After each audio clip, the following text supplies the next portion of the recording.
What we've been trying to do is to uncover a range of previously unknown documents, etc., that will allow us to understand better what happened to ecocide as an idea within the UN system.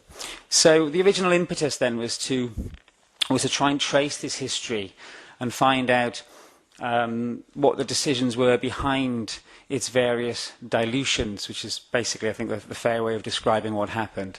So we wanted to understand who was involved in taking this through the UN system, how the decisions were made to alter its meaning and its impact during the course of its travels through the UN system.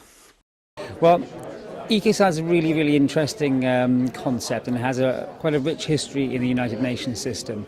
Not many people, even those involved in ecocide campaigns, are aware that there was this sort of history. It goes back into the 70s, really. And basically it started off as a potential amendment to the Genocide Convention. So there was a desire to revise the Genocide Convention because it wasn't working, wasn't being seen to be used. So they wanted to bring back a cultural genocide method and also an environmental genocide method. And that was considered by the UN in a number of major reports, but always in the context of genocide. So it was never as a standalone international crime. And then over time it was considered as a standalone international crime, but not with the actual word ecocide. It became environmental destruction. And that was considered as a possible international crime under the draft Rome Statute, which was called the draft for the peace and security of mankind. And then it was considered as a potential standalone crime. But over time it was politically diluted, is perhaps the best way of putting it. Now we have a final report by the subcommission in the 38th session, saying that we should further investigate the expansion of the Genocide Convention to include the cultural and ecocidal methods of genocide, and report back again in the 40th session. So it was always deflected. Interesting series of reports that are quite rich in detail, offer us quite a lot of insight into the potential, but they then stop at that point in their consideration of ecocide as a method of genocide. Okay, I shall end there. Thanks.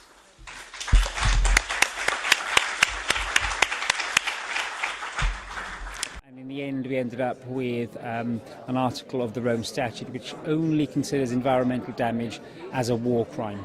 So it doesn't apply in times of peace. So those now campaigning for an international law against ecocide would obviously want it to apply in peacetime and to capture the behaviours of extractive industries where they were engaged in huge environmental destruction. So the sort of poster child of this would be Calidus tar sands, for example. The environment has to be seen as something inextricably connected to human rights. Human beings can't flourish without clean air, clean water, etc.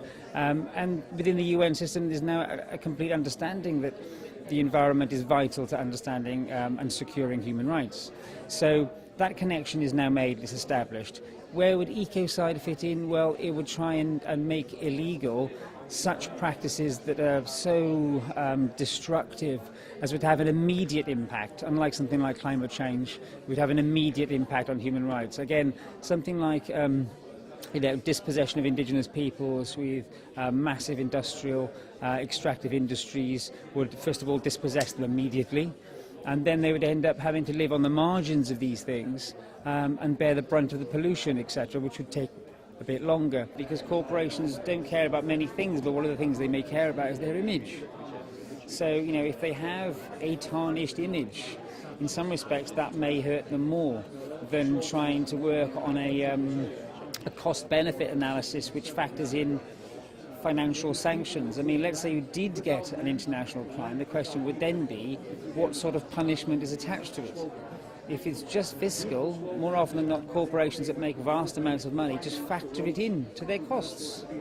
Whereas if you're looking at a naming and shaming approach, you could have a greater impact on their profits by turning people away from the companies than you would if they were just financial sanctions.